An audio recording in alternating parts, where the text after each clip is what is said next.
Welcome back mga katambalan, mga hot topic and issue pag-usapan natin. Update po tayo kay Barbie Fortesa na kung saan nga po si Barbie ay muling mag-guest sa Basta at ito nga po ay 8:30 PM ng January 27 at sa post nga po ni Barbie nakalagay doon, nagiging tambayan ko na ang Basta, na kung saan nga po ay parating nagkakaroon ng interview si Barbie Fortesa. Samantalang isa pa nga po sa naging latest post ni Barbie ngayon ay ang nakalagay po doon, I'm finally an official member of Actor PH. Makikita naman yung ilang mga photo na kung saan ay naka-black shirt doon si Barbie at talaga namang napakaganda doon sa mga photo na kung saan ipinost ni Barbie sa kanyang social media account. Makikita yung ilang angulo at photo nitong si Barbie. At sa caption nga po doon nakalagay, I'm proud and honored to be part of the League of Actors who share the same passion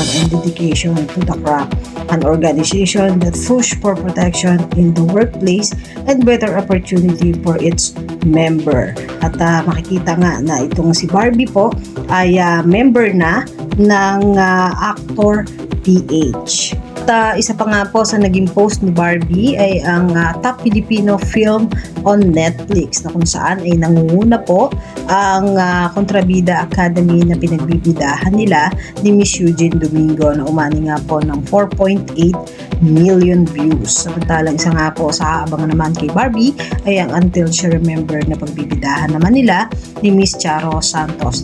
Yan po yung mga update natin ngayon kay Barbie. Kayong mga katambalan, ano masasabi nyo? Mag-comment lang sa comment section at pag-usapan natin. Yan ang mga hot topic and issue dito lamang sa Tambalang GK.